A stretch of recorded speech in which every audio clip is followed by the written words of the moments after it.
दो हमारे योद्धा जेल में हैं। मैं मानता हूं कि अभी ये शुरुआत है, ये प्रारंभ है, लेकिन प्रारंभ भी प्रचंड है।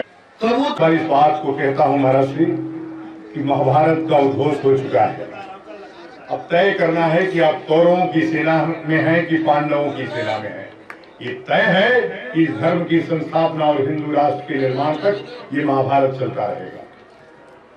महाराज श्री विराजमान है यहाँ पे, जो यह शिवाजी का भारत हम पुष्यमित्र शुंग का भारत बना करके इसको रहेंगे। यह संकल्प है, और संकल्प में ये जितने लोग हैं कोई कर सकते हैं। किस प्रकार का अत्याचार हम लोगों के साथ हुआ है, फिर भी निडरता से निर्भीकता से इस कार्यक्रम को कर रहे हैं। अगर ये कार्यक्रम यहाँ नहीं होता, लेकिन 3 दिन से प्रशासन ने पूरी ताकत लगा दी कि ये कार्यक्रम ना हो। यह संतों का उद्घोष है, कोई भड़ों का उद्घोष नहीं है। ये बहादुर संतों का उद्घोष है। पूर्णा भारती से आग्रह करता हूं कि अपने अनुशासित वाणी से हम सबको अभिसिंचित करें। अन्नपूर्णा भारती जी।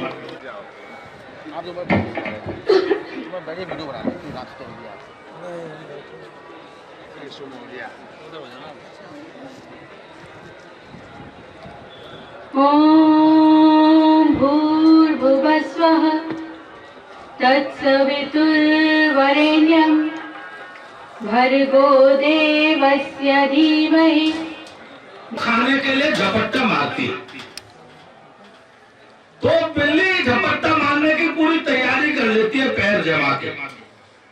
ये जिहादी नाम की बिल्ली ने पूरे विश्व को खाने के लिए, पूरे विश्व की मानवता को समाप्त करने के लिए ये बिल्ली अपने पैर गड़ाए। इस कबूतर हिंदू नाम का या गैर मुसलमान नाम का, गैर जिहादी नाम का जो व्यक्ति है, उसको खाने के लिए इसने पंजे गड़ाए हुए। अब हमारे पास 2 विकल्प हैं। एक विकल्प तो यह है कि हम आंखें बंद कर लें, हम बिल्ली के कबूतर ऐसे बन जाए, आंखें बंद कर ले और बिल्ली हमको खा जाए, बिल्ली को खाने में कोई परेशानी ना हो। और दूसरा रास्ता जो साधु संत बताने हैं, ये जो जिहादी नाम की बिल्ली है, कबूतर को खड़े होकर के आंखें खोल करके, और ये कबूतर नाम का आदमी हिंदू है, इसको आंखें खोल करके उस बिल्ली का सामना करना पड़ेगा। इसके अलावा कोई विकल्प नहीं है। और मैं तो ये कहता हूं कि बिल्ली की जो आंखें हैं, अगर इस कबूतर ने फोड़ दी, ये जिहाद नाम की जो आंखें हैं, जिहाद नाम की आंखें हैं, इनको अगर कबूतर की फोड़ दी बिल्ली की आंखें, तो बिल्ली ब्याऊ म्याऊ कर करके आपके पास ही आएगी, फिर खा नहीं सकेगी।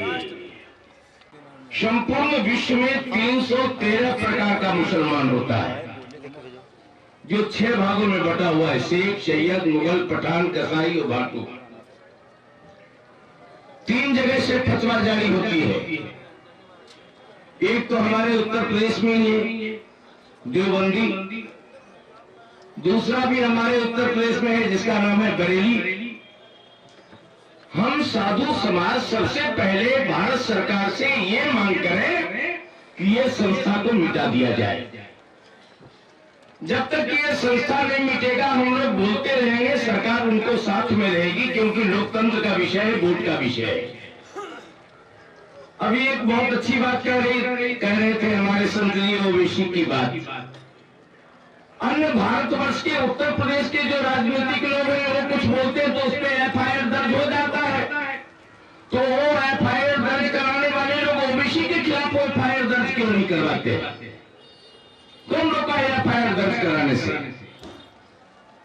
कोई उसके खिलाफ एफआईआर करवा रहा है क्या?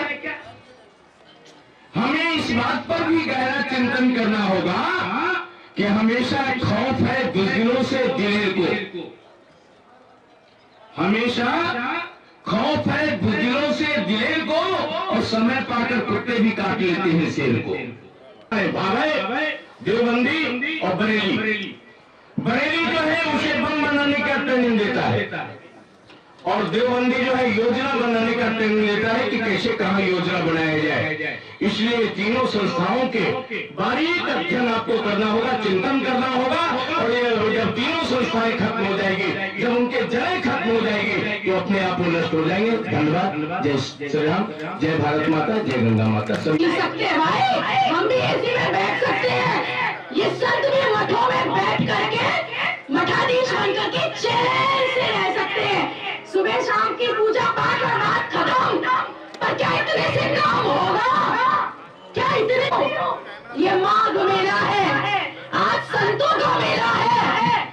बहुत सौभाग्यशाली हो कि मुझे अपने विचार रखने का यहाँ पर अवसर प्रदान किया जा रहा है। और एक ही रिक्वेस्ट है, एक ही रिक्वेस्ट। भाई मेरी आवाज जहाँ तक जा रही है, मैं बहुत छोटी हूँ, मुझे डांट लेना, मुझे चौराहे पर फांसी दे देना, लेकिन मेरे सभी संतों से हाथ जोड़कर विनती है कि कुछ नहीं कर सकते तो जो दो शेर अंदर है, कम से कम अपने अपने शिविर से इस माघ मेले में एक लेटर निकाल करके अनुचित इस कार्रवाई के खिलाफ अपना जो है बयान दर्ज कराओ।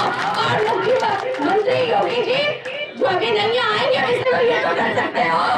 मेरे संतों में तुमसे हाथ जोड़ के विनती करती हूँ, आज जो बोल रही हूँ ये आप ही की दी हुई शिक्षा है, ये आप ही की दी हुई शिक्षा है, जिसकी वजह से टेक्निकल सब कुछ छोड़ करके हम धर्म रक्षार्थ लगे हुए हैं। एक ही बात कहती हूँ कि जो भरा नहीं है भावों से, जो भरा नहीं है भावों से बहती जिसमें रसधार नहीं, वो हृदय नहीं है, पत्थर है जिसमें स्वदेश का प्यार नहीं, जिसमें हिंदू राष्ट्र का प्यार नहीं, जिसमें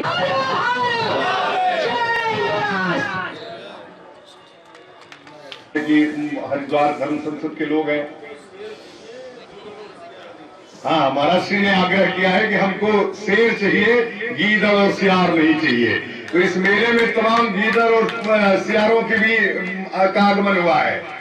यहाँ जो बैठा है वो धर्म युद्ध का पाठ है। उस महाभारत में पांडवों की सेना का जो कृष्ण नेतृत्व कर रहा है उसका सैनिक है। मैं आगे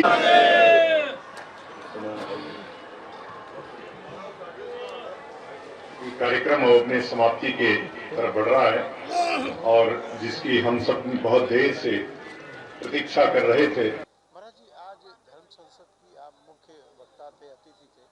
क्या प्रस्ताव आपने दिया जिसको धर्म संसद में पास किया?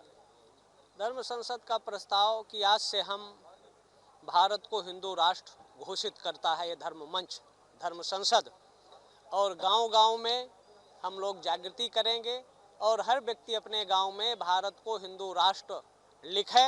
और भारत सरकार को भी आदेश निर्देश आग्रह है कि इसका एक बिल लाए और भारत को हिंदू राष्ट्र घोषित किया जाए।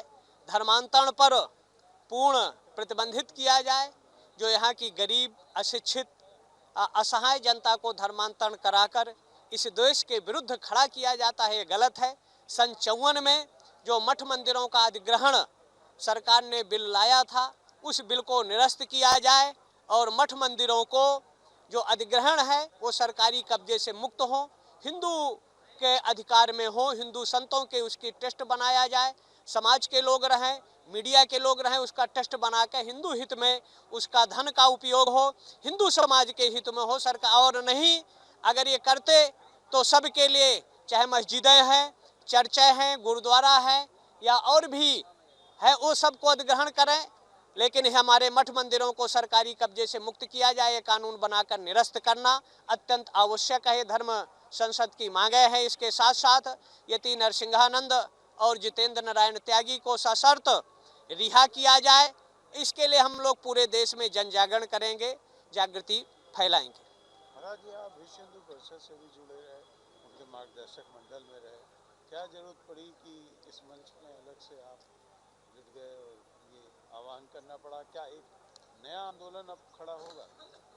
अब कुछ स्थितियां हैं, जुड़े थे, लेकिन जब कुछ लोग आवाज़ उठाना बंद कर देते हैं, सत्ता का कहीं ना कहीं प्रेशर और दबाव रहता है, तो अगर हिंदू समाज या संत समाज प्रताड़ित होता है, संकट की स्थिति है, तो हम किसी के बंधुआ मजदूर नहीं हैं। हम सनातन धर्म के हैं, सनातनी जनता के हैं। उसके लिए हमको जहां भी जाना पड़े वो हम गांव-गांव में जाएंगे, जागृति करेंगे और हिंदू सनातन धर्म हित के लिए, राष्ट्र के लिए कार्य करेंगे जब तक हमारे जीवन में प्राण है। चाहे उसके लिए जेल जाना पड़े, चाहे बलिदान देना पड़े, लेकिन हिंदुओं का अपमान, तिरस्कार या उनका स्वाभिमान को मिटने नहीं दिया जाएगा। इस धर्म संसद को रोकने का भी प्रयास किया गया है। ऐसा संयोजक बता रहे थे कि प्रशासन 3 दिनों से जिनकी मानसिकता तामसी है, विकृत मानसिकता की है, अभी यहाँ जो बोर्ड है उसमें उन्होंने एक कपड़ा लगाया है और कहा कि हिंदू राष्ट्र और जिहाद के प्रति आप लोग यहाँ बात ना करें। तो ये भारत कोई इस्लामिक राष्ट्र नहीं है, हिंदू राष्ट्र नहीं होगा। विश्व का एकमात्र हिंदुओं का देश यही बचा है और ये भी अगर हिंदू जागृत नहीं हुए, संगठित नहीं हुए तो 20 से 30 साल के अंतर बहुत बड़ा हिंदुओं पर संकट आएगा।